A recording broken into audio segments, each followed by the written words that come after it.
The Star Wars Watch Order has been hotly debated ever since the prequel trilogy first graced us with its presence. There's watching them chronologically or in order of release, but others have suggested different ways, like the Rinster Order, which is watching episodes 4 and 5, watching the prequel trilogy as a flashback, and then finishing up with episode 6. And then the slightly altered Machete Order, which is exactly like the Rinster Order, except it takes some machete to episode 1. Both of these orders are outdated, however, since obviously 5 more movies have been added to the mythos, not to mention a bunch of new TV shows as well. And sure, a lot of websites have been churning out new watch orders every time something new comes out, and some of them are pretty good. But they fall short of creating a solid thematic structure. Yes, the movies and shows can have different tones and very different audience demographics, but in my opinion, they all contribute to the same basic theme: failure. And I have created a watch order based on that theme. For this order, I will be using all 11 live-action films, the Clone Wars film, the Clone Wars series, Rebels, Resistance, and The Mandalorian. No, I will not be including books, video games, comic books, theme parks, Galaxy of Adventures, or Forces of Destiny in this order. Just the original stuff you can find on Disney+. Not sponsored. Oh, and also, spoiler warning for everything. So without further ado, I present the Failure Order. So let's start at the beginning, with Star Wars Episode 4, A New Hope. This gives us a great introduction to the universe. Space battles, robots, pew pew pew! It's great. Nothing too complicated for the casual viewer. It's also a great introduction to the Force and the Jedi.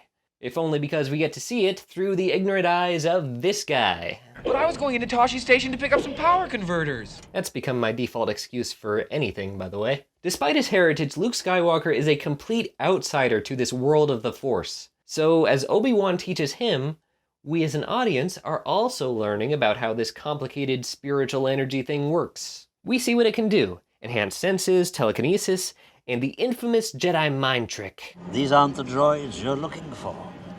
These aren't the droids we're looking for. We also see Luke use the Force to know exactly when to fire the torpedo into the Death Star, which apparently that ability's official canon name is instinctive astrogation. Can we get more made-up words that sound vaguely scientific, please? This franchise isn't nerdy enough. Basically, what we learn about the Force is that it's a spiritual energy that people can tap into to do things they wouldn't normally be able to do.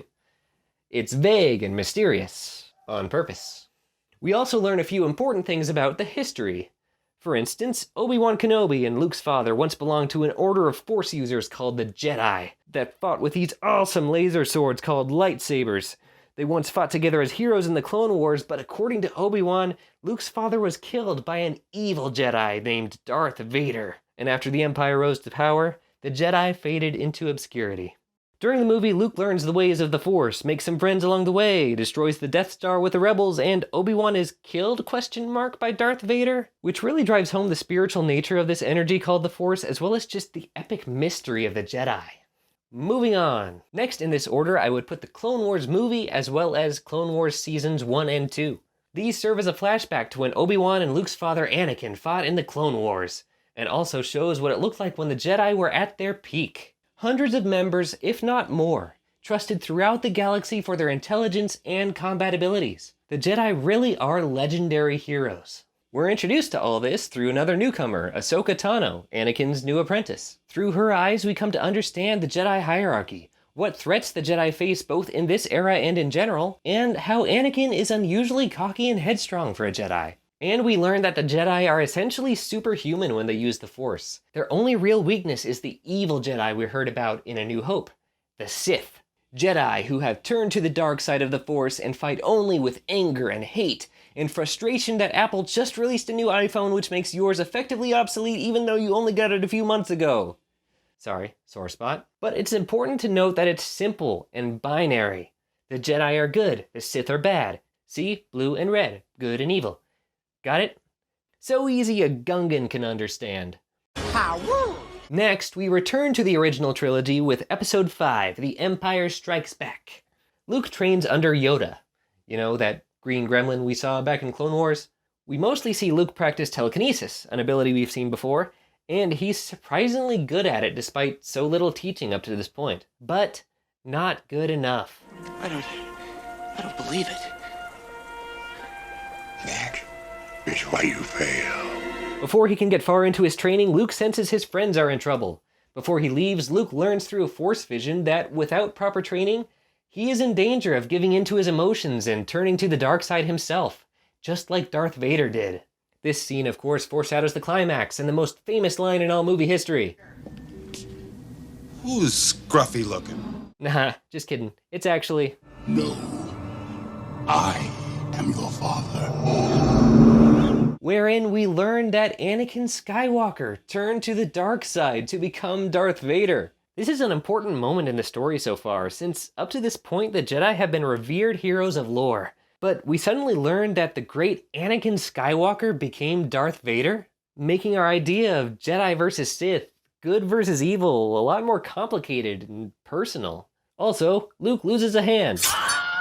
Moving on, we flash back to the prequel trilogy to find out how exactly Anakin Skywalker turned to the dark side, and how the great and powerful Jedi went All but extinct. Episode 1, The Phantom Menace. A lot of people like to skip this movie in their watch orders for a lot of reasons, Midi-chlorine. Misa caught Jar Jar Binks. which are valid, but there are some important things we can glean from this movie. 1. Anakin Skywalker, at the age of 9, is surprisingly adept at using the Force despite receiving no training. This is attributed in the movie to midi-chlorian count, but regardless of whether that's in your personal canon, just know that Anakin was unusually gifted, and some of the Jedi were apprehensive at that. We're also introduced to the concept of the Chosen One, which comes from a prophecy stating that someone strong in the Force would bring balance to the Force. It's unclear what exactly balance means at this point, but it's pretty clear the Jedi think it's eliminating all the Sith. Ah yes, the glorious Sith. We're given a formal introduction to these edgelords who work some back alley deals to manipulate politics and the galactic economy. There's always two, a master and an apprentice. And in this case, Darth Sidious and Darth Maul. The Jedi thought they were extinct, The Sith have been extinct for a millennium.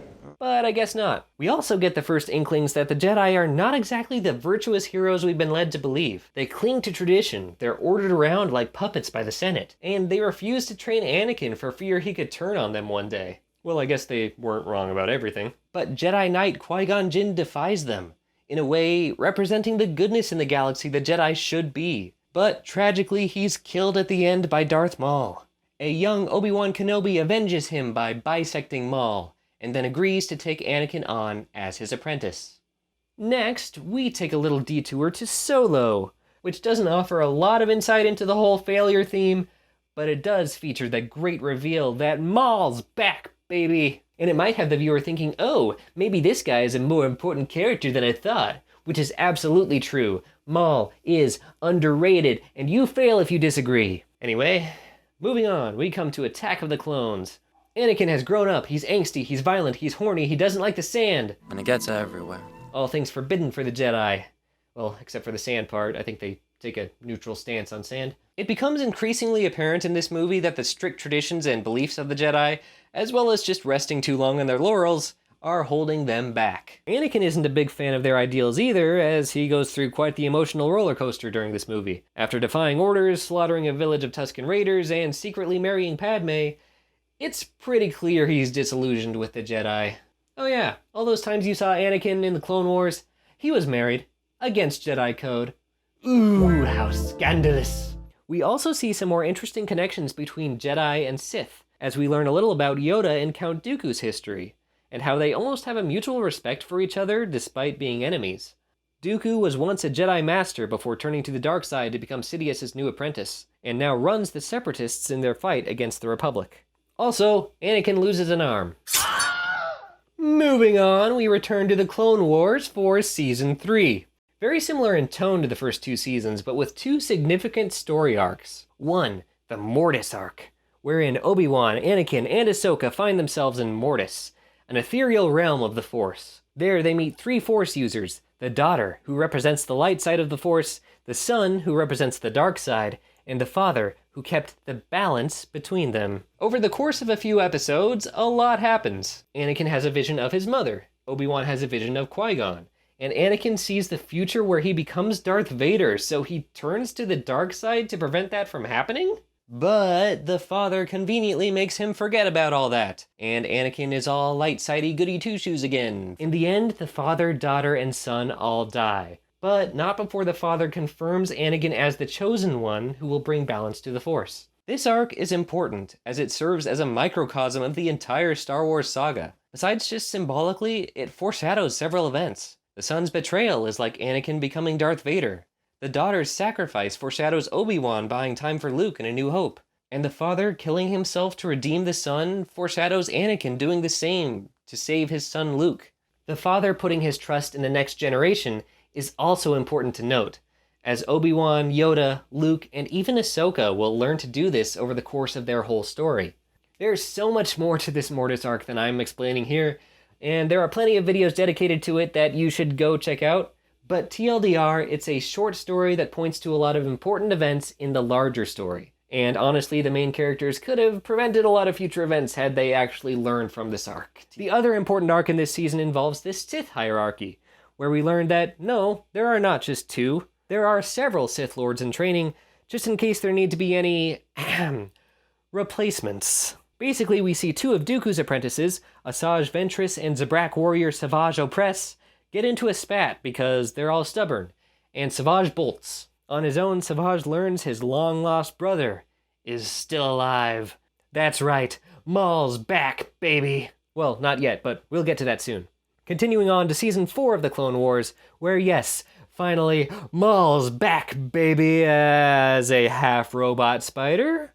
You're welcome, future nightmares. Basically, we learned that after his apparent death in Phantom Menace, Maul somehow made his way to a junkyard planet and went off the deep end. After Savage finds him, and Maul does some soul-searching, he pulls a Lieutenant Dan. You got new legs. And then he sets out with hopes of revenge. Also in this season, we see a really interesting arc where a Jedi General starts systematically killing off clone troopers, eventually admitting that he recognized there was a new Dark Order rising, and he intended to join it after betraying the Jedi. This goes to show that Anakin was not the only one questioning the ways of the Jedi, and clearly the dark side had a lot more reach than we gave it credit for. Alright, next season, Season 5 of the Clone Wars, where Maul's back, baby, one more time. I mean, he's such a great character, how can you not celebrate literally every time he's on screen? Maul and Savage have allied with the terrorist group Death Watch to take over the planet Mandalore. Their plans are foiled by the Jedi, but not before Maul kills the Duchess Satine right in front of kinda boyfriend, kinda not Obi-Wan Kenobi. So Anakin wasn't the only one with taboo romantic feelings. It might be the apprentice rubbed off a little on the master. And I think at this point, Obi-Wan kinda realizes that. At the end of this arc, Darth Sidious himself decides to finally get some action in this series and comes to Mandalore to confront the rising power couple of Maul and Savage. After a heated battle, Sidious kills Savage and captures Maul. I have other uses for you. At the end of the season, we see an arc where Ahsoka Tano is framed for a bomb going off in the Jedi Temple. Her innocence is eventually proven, but Ahsoka is so discouraged by the way the Jedi handled the crisis that she outright leaves the Jedi Order. Anakin is sympathetic, and his Padawan's distrust of the Jedi becomes just one more thing that would lead to his eventual betrayal. I understand wanting to walk away from the Order. Speaking of which, we come to Episode 3, Revenge of the Sith. A huge turning point. In Revenge of the Sith, Anakin's motivations are central, and after viewing episodes 1 and 2 as well as Clone Wars up to this point, it's actually not that surprising that he would turn. As an audience, we can clearly see the Jedi are not the virtuous heroes we saw in the first part of this order. They're straight-laced, stubborn, ignorant, and at times incredibly gullible. They fell for Sidious's plan, hook, line, and sinker. And although some Jedi recognized they weren't doing everything right, it was too little too late. It's the final culmination of their hubris, as the most powerful among them would turn to the dark side and most of the Jedi Order would be spread thin and slaughtered. Let's break down exactly what turned Anakin against the Jedi. 1. They took him away from his mother, who would later die because he wasn't there to save her. 2. They wouldn't let him pursue relationships of any kind, but especially not the romantic ones. 3. They told him negative emotions were bad, so he just had to stuff all that anger and hate down instead of actually dealing with it in a healthy way. 4. They blamed a terrorist attack on his apprentice. 5. They wouldn't let him assume the title of master even under special circumstances. And 6. They couldn't save Padme. But the Sith could. This was a long time coming, and the Jedi didn't see it. And though they were ignorant and proud, the main folly of the Jedi was their misguided loyalty. Loyalty not to the Force, not to galaxy-wide peace and balance, but to the Republic. It didn't start this way, but Palpatine played the long game, drawing them closer and closer and more involved until they were no more than puppets of the Senate. And again, some of them realized this. We're keepers of the peace, not soldiers. But they can't really do anything about it. They're so involved with the war at this point that to withdraw would mean a massive loss of innocent life. But some in the Order are completely content and unaware of their own misguidedness, including Obi-Wan. Anakin, my allegiance is to the Republic, to democracy! It was inevitable the Jedi would lose.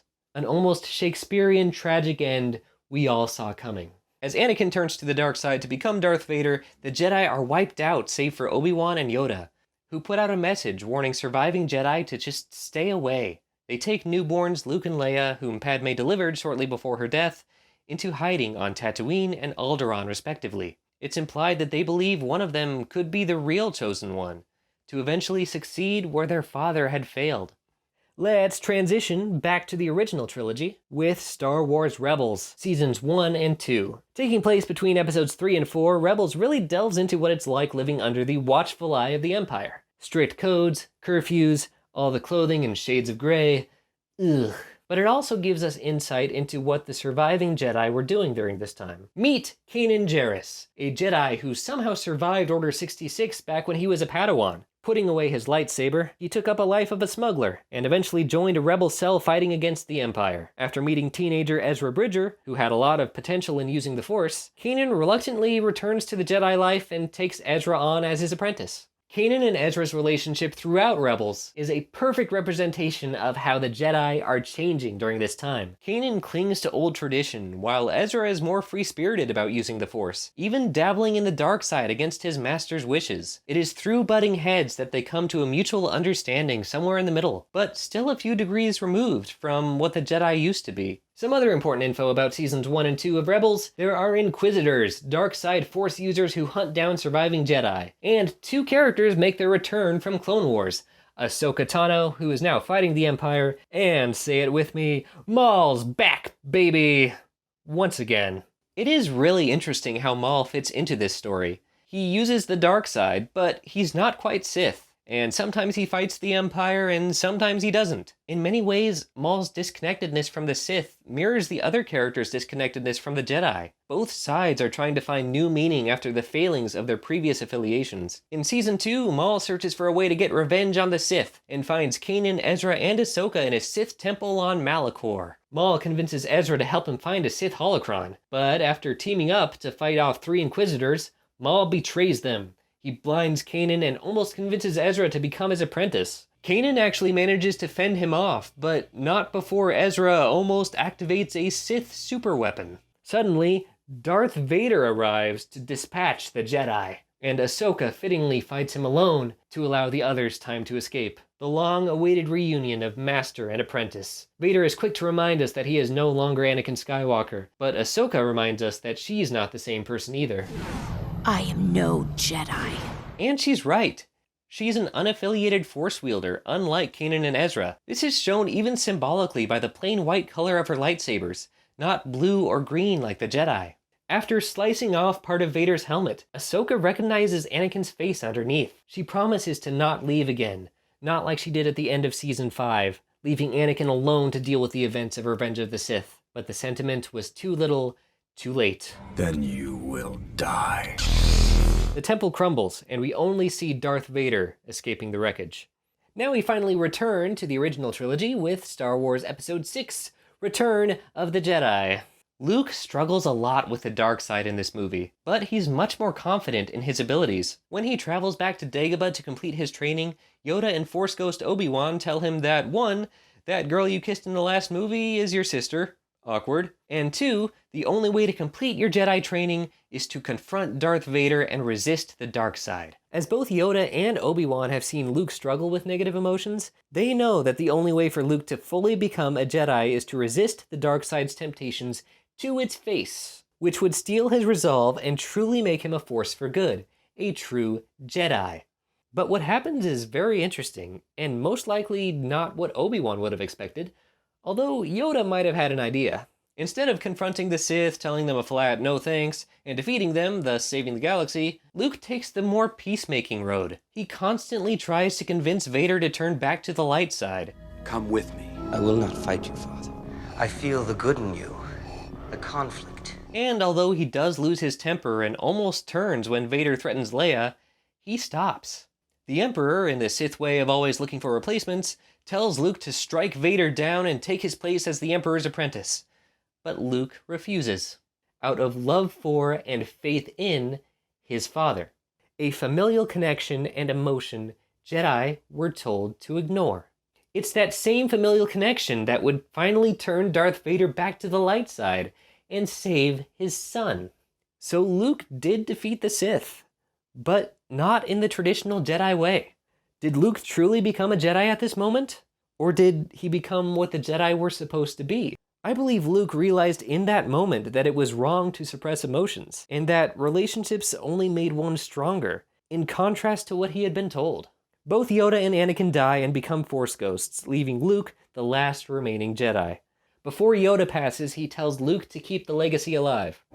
Pass on what you have done. Next, let's take a quick step back to the Clone Wars Season 6. This was kind of the weird season that Disney did in cooperation with Netflix, but it has a lot of insights into Yoda's character and the changing ideals of the Jedi. In a strange supernatural bent, Yoda is summoned by Qui-Gon's Force Ghost to undergo a series of trials. During these trials, Yoda is confronted with the failings of the Jedi, that their systematic suppression of emotions instead of dealing with them in a healthy way was a detriment to the entire order, that the Jedi were selfish and generally unwilling to sacrifice themselves for others, and that the order was so corrupt and set in their ways that they needed to be torn down and rebuilt from the ground up, led by Chosen One, Anakin Skywalker.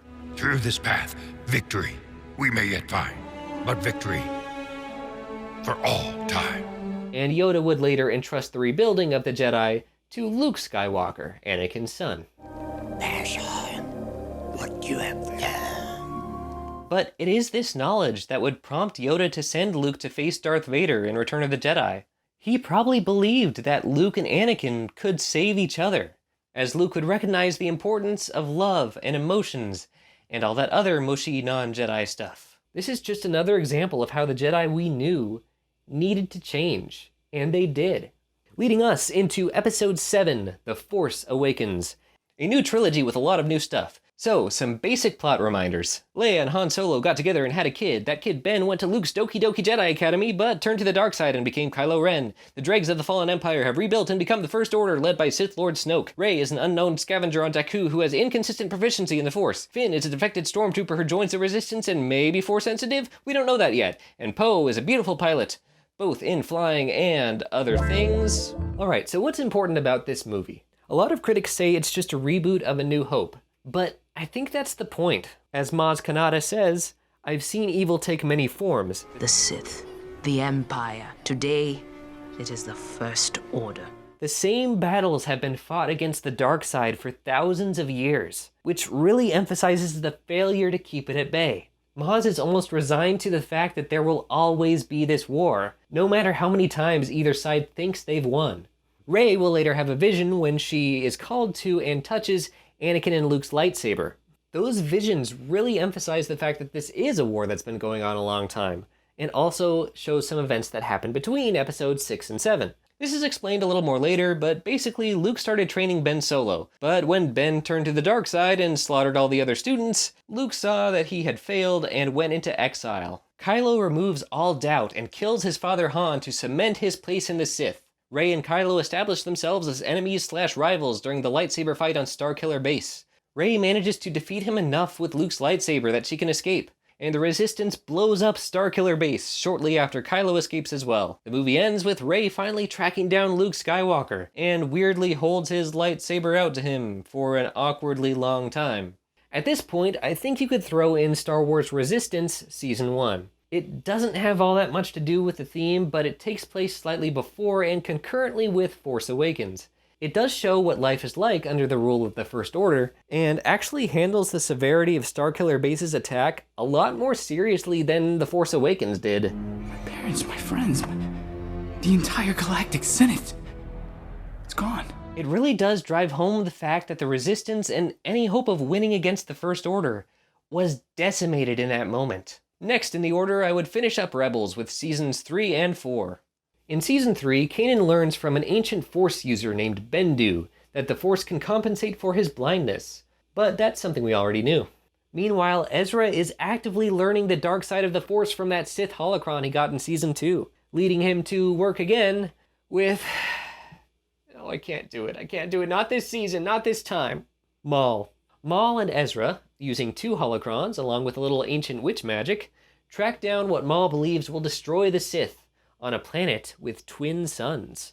Traveling to Tatooine separately, Ezra encounters an older Obi-Wan Kenobi, believing him to be the weapon that could defeat the Empire once and for all. Obi-Wan says he's wrong, and when Ezra claims the holocrons showed him the truth, Obi-Wan has this to say. The truth is often what we make of it.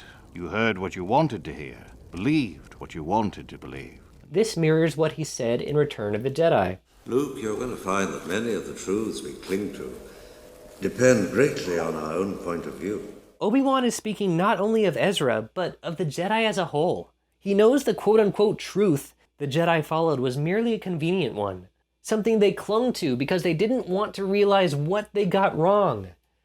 Everything. Maul arrives and Obi-Wan helps Ezra escape. After a brief lightsaber duel, Obi-Wan mortally wounds Maul, and in his final moments, Obi-Wan tells him he is indeed protecting the Chosen One here on Tatooine. And Maul dies. No! As I somehow try to recover, we move on to Rebels Season 4, which gets into the spiritual side of the Force a whole lot more. After Kanan Jarrus dies protecting his friends from an explosion, Ezra is led to a mural on the Jedi Temple on Lothal, depicting the Mortis gods, who we've seen before. From there, Ezra enters into an ethereal realm called the World Between Worlds, outside of space and time in what could very well be the physical representation of the Force itself. From here, he can see several doors leading to different points in history. Oh yeah, that's right. We now have time travel. And Ezra sees Ahsoka's fight with Darth Vader back at the end of Season 2, and pulls her out at the last moment. After catching up, Ahsoka tells Ezra that he shouldn't mess with time to rescue his master Kanan. They connect on not being able to save their respective masters. This is really a moment of true acceptance in the entire saga. The characters messed up, or something incredibly bad happened that maybe could have been prevented. But in the end, they accept their failures and their helplessness. Oh yeah, and then the Emperor shows up randomly. He tries to capture or kill Ezra and Ahsoka. It's kind of ambiguous which one, but they manage to escape back to their own times. And Ezra and his friends destroy the portal and the temple. So that's probably the last we'll see of time travel, maybe, hopefully. Later, Emperor Palpatine offers Ezra the opportunity to replace Darth Vader as his new apprentice, like he will do for Luke a few years later in the chronology. He claims that the dark side will allow Ezra to bring his parents back to life, but Ezra refuses, having learned to accept the past. I don't need anything from you. The series ends with Ezra using his creature communication abilities to summon hyperspace-faring Purrgil to take away a fleet of Star Destroyers, thus saving the rebellion. Ezra goes with them, sacrificing himself to ensure the safety and survival of his friends, much like his master did. The series epilogue tells us that many of the other characters actually fought in some of the battles in the original trilogy, and at the end, Ahsoka and Sabine go off in search of Ezra. Okay, the big one, the big kahuna, Episode 8, The Last Jedi. This movie focuses on an older, more bitter Luke Skywalker training Rey. At first, Luke is dismissive, not wanting to do it, and we learn this is because he feels unworthy based on his past failures. As the leader of the Jedi Academy, he sensed the quote-unquote evil in Ben Solo, and goes to kill him to fulfill what he thinks is his Jedi duty. At the last moment, he realizes killing him would be wrong, but not before Ben sees him and assumes the worst. Ben fights off Luke and kills off all the other students, becoming Kylo Ren. Luke blames himself for what happened, seeing the event as just one more time the Jedi failed. Having researched all the Jedi failures that led to Sidious gaining power, he seeks out one of the first temples to try to get back to the Jedi roots, but he doesn't get the answers he's looking for. So he closes himself off from the Force, believing his involvement, or the Jedi's involvement, would only lead to more and more failure. Enter Rey, who convinces him, with the help of R2, to train her. Luke's lessons are purposely not Jedi-centric, as he understands the Force is bigger than the Jedi. That Force does not belong to the Jedi. To say that if the Jedi die, the light dies is vanity. The training focuses on Rey's connection to the Force, and to a word we haven't heard for a while. Balance. During her training, Rey has Force connections with Kylo Ren, later revealed to be set up by Snoke. When Rey leaves Luke to confront Kylo in person, this connection leads both Rey and Kylo to believe they can turn the other to their side. After Kylo kills Snoke and they fight off his soldiers together, they both realize that they aren't on the same side, and neither of them are quite Jedi nor Sith. Their connection leaves them more enemies by affiliation than anything else. After Rey leaves, Luke is fed up with the Jedi as a whole, and goes to burn down the temple with all the ancient books left inside. At the last minute, Force Ghost Yoda shows up, and Luke changes his mind, thinking maybe there is hope for the Jedi. Defying expectations, however, Yoda summons a bolt of lightning and torches the temple anyway, because apparently he can do that. Luke is indignant, saying they need the Jedi texts, but Yoda says, "Read them, have you?" "Well, page turners, they were not." Yoda and Luke have a hard conversation about the Jedi. While their existence was defined by failure, failure can be one of the greatest teachers. And while the Jedi who let Sidious succeed didn't get it right, maybe the Jedi as a whole never really got it right. Maybe there is no right to begin with, or at least not an obvious one. Yoda also reaffirms what he told Luke in Return of the Jedi. "Pass on what you have learned." And Luke finally understands his role as a teacher. Learn from yours and others' failures and empower the next generation to continue where you leave off. Meanwhile, the Resistance is in trouble, and so Luke buys them time by projecting his image light years away to fight Kylo Ren. Understanding the idea of legacy now, he tells Kylo, "And I will not be the last Jedi." Kylo discovers the ruse and Luke fades away, becoming one with the Force. Rey arrives to save the Resistance with her rock-moving Force powers, and they get away. Beaten, but hopeful. Moving us into the final season of Clone Wars, Season 7, where really the only important part is the last 4 episodes, because for the last time, Maul's back, baby! We are transported back to that massive failure of the Jedi that Luke was talking about, told from the perspective of Ahsoka and Maul. After Maul has been freed from Sidious by Death Watch, he once again tries to take over Mandalore. Ahsoka is forced to ally with the Jedi again to stop Maul, since they cannot spare anyone to help. Maul and Ahsoka find themselves facing off in the Mandalorian throne room, one not quite Jedi versus one not quite Sith. Maul tells her that he's figured it out. Sidious is about to make his move to defeat the Jedi, and Anakin will turn to the dark side. Working together, he says, they can stop it before anything goes down. Naturally, Ahsoka doesn't believe him, and they engage in the best lightsaber fight in Star Wars, period. Maul ends up captured by the Republic, but not before delivering this chilling foreshadowing line. "You're all going to burn! We're all going to die!" Maul is such a great character because he represents the failure of both the Sith and the Jedi. The Sith failed to recover him after his apparent death, and the Jedi failed to see him as a potential ally, despite the dark side affiliation. He's the ultimate missed opportunity, which is incredibly tragic, but also beautiful in a way. Later, when transporting Maul back to Coruscant, Ahsoka reflects how the Jedi shouldn't have been involved in all this. "We were trained to be keepers of the peace, not soldiers." As Order 66 goes down, she trusts in the Force to save Commander Rex. Together, along with Maul used as a diversion, they all escape the ship. In a chilling, wordless scene, Ahsoka stands before the buried clones in the ship's wreckage. Clone Wars did a great job at humanizing the clones, which makes this such an emotional loss. This moment represents just all the innocent life that was caught up in the revenge of the Sith and the failure of the Jedi. Very symbolically, Ahsoka drops her lightsaber there, walking away from the Jedi forever. Next in the order is Rogue One, and you may ask what's so important about it if there aren't even any Jedi to fail in it, but that is what's important. The Jedi are dead, or at least non-existent in this movie. But that doesn't mean the fight against the dark side is non-existent. In fact, many are willing to put their lives on the line for such a cause, something many Jedi weren't. We also get to see Darth Vader's unbridled wrath, which is always fun to see. Here is where I would put Resistance Season 2.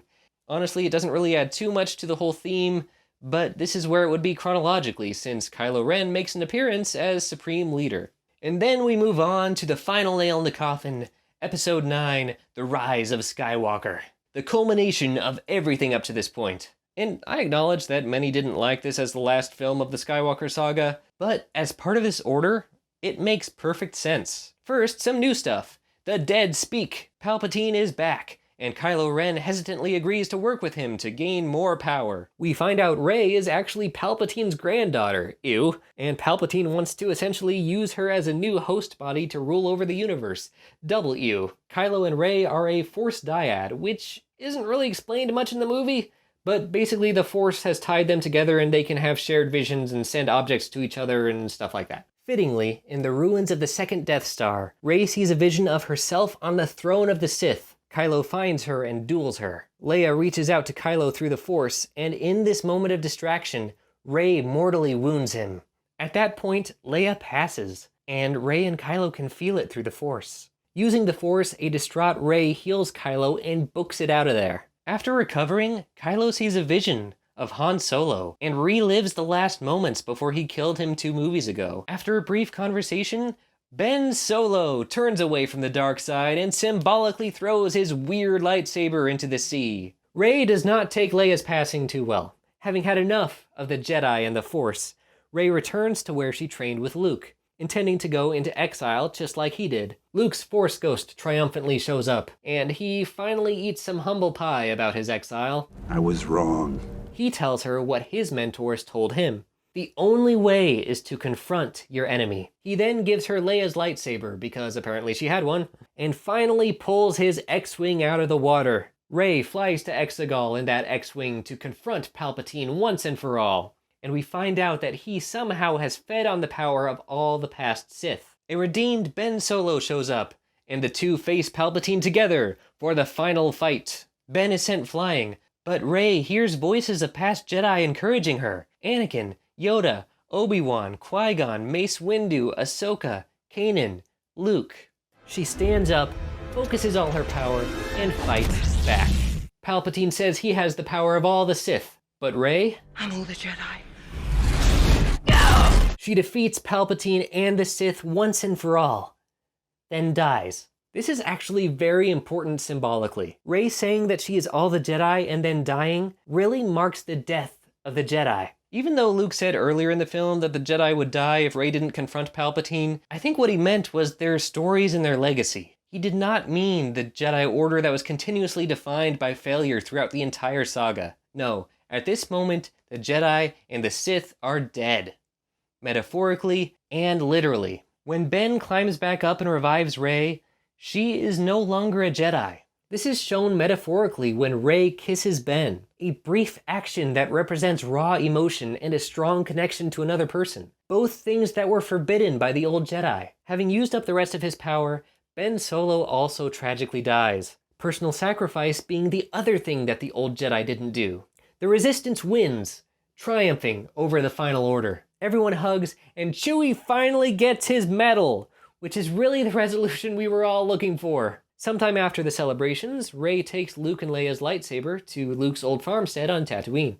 She buries them, further proof that the old Jedi are gone. To emphasize this even more, she activates her own new lightsaber, which is not blue like the Jedi, not red like the Sith, but the other primary color, yellow. Yes, it was time for the Jedi to end, but something new, something better will be built in its place, with the blessing of the Jedi who figured that out along the way.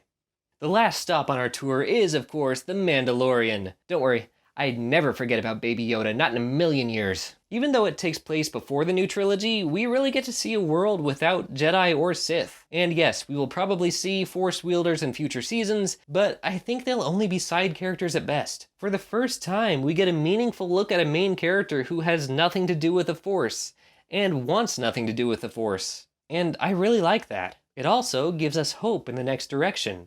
The next generation of Force users that Baby Yoda represents. In a galaxy that has battled constant failure, but finally is given a chance to tear down and rebuild, what will that future look like? Well, if it looks like this little ball of adorableness, then I am here for it.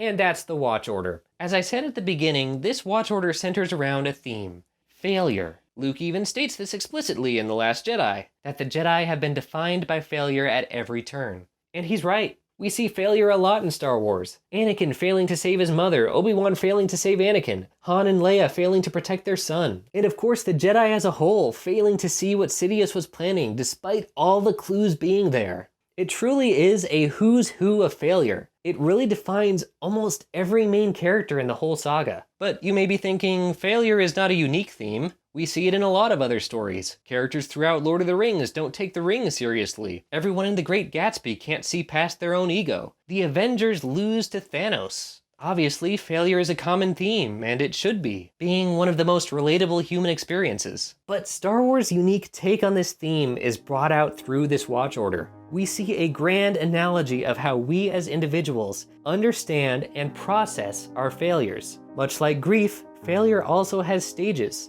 shown perfectly through this Star Wars Watch Order. Back to the chart. In this beginning section, we are ignorant. The Jedi are heroes, forces for good, everything is right with the universe, and we are absolutely rooting for the right team. We don't know we're doing something wrong, and we live out our happy lives. Then we learn Anakin Skywalker turned to the dark side, which challenges those innocent views we held before. Some big event happens that makes us confront our own behavior. In this section, we learn that, while the Jedi stand and fight for good in the galaxy, they are misguided. They make mistakes, they have weaknesses, they sometimes let politics and PR get in the way of doing the right thing. We turn over what we've done, what we believed, and we see some of the mistakes we made, despite being mostly right. I mean, that failure was just us being in the wrong place at the wrong time, right? Then all of those mistakes and weaknesses compound, and we see that all of them together create a serious problem. But it's too late. Sidious's plans go into effect. Anakin turns to the dark side, and the Jedi are wiped out. An event that can't be reversed, but could have been prevented. Perhaps a broken relationship, some words you can't take back, a missed opportunity. Then we're picking up the pieces. Those remaining in the Jedi understand that mistakes were made. The whole emotion thing, self-sacrifice, flirting with the dark side, all changes made to try to make the Jedi better. We make changes in ourselves to try to prevent another big event from happening. But then another big event happens. Luke's idea of the Jedi is what fails Ben Solo. The Jedi keep dying. The Jedi keep losing. Those changes we made to better ourselves weren't enough, and more relationships are damaged, more opportunities are missed, and more feelings are irreparably hurt. Then we dig deep. The Jedi have to end. They have to die and become something better. Holding on to those mistakes of the past is dooming yourself to repeat them. Digging deep, finding the root of the problem and confronting it is when we see true growth, hope, and rebuilding. You have let failure move you, shake you, and change you, and you are all the better for it. This Star Wars order perfectly represents how we, as people, process failure. You could also apply the 5 stages of grief to this, but that's really what failure is, a self-grieving. But it works on a societal level too. Skim a history book and you will see a plethora of failures. Fallen empires, self-righteous conquests, war. We as a society have had to go through this process of figuring out why we failed and how to correct it. From political systems to economies to the way we treat people different from us. What you see around you today is the product of countless failures. And there will be countless more, which makes failure the hardest equalizer, and Star Wars does a beautiful job showing just how difficult it is. Sometimes it can last 40 years, 12 movies, and 4 TV shows to get through it. Star Wars is a story of failure, of recognizing how and why everything went wrong, but also having the courage to rebuild and make something better. As Star Wars continues to put out more movies and more TV shows, I honestly think everything will keep pointing back to that theme, which is what I really love about Star Wars. Sure, it's a ton of fun, action, lightsaber battles, but it also has those deeper reflective meanings when you delve deep enough to find them. But that's been enough from me.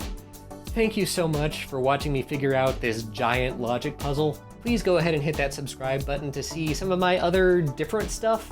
And make sure to follow me on Twitter because I need friends. And make sure to write what you think about this order in the comments. I would love to just discuss more Star Wars. I've become more of a Star Wars nerd than I ever thought I would in researching this project. Anyway, that's it. Peace out, Nerf herders. This is the way. May the Force be with you. Great kid, don't get cocky.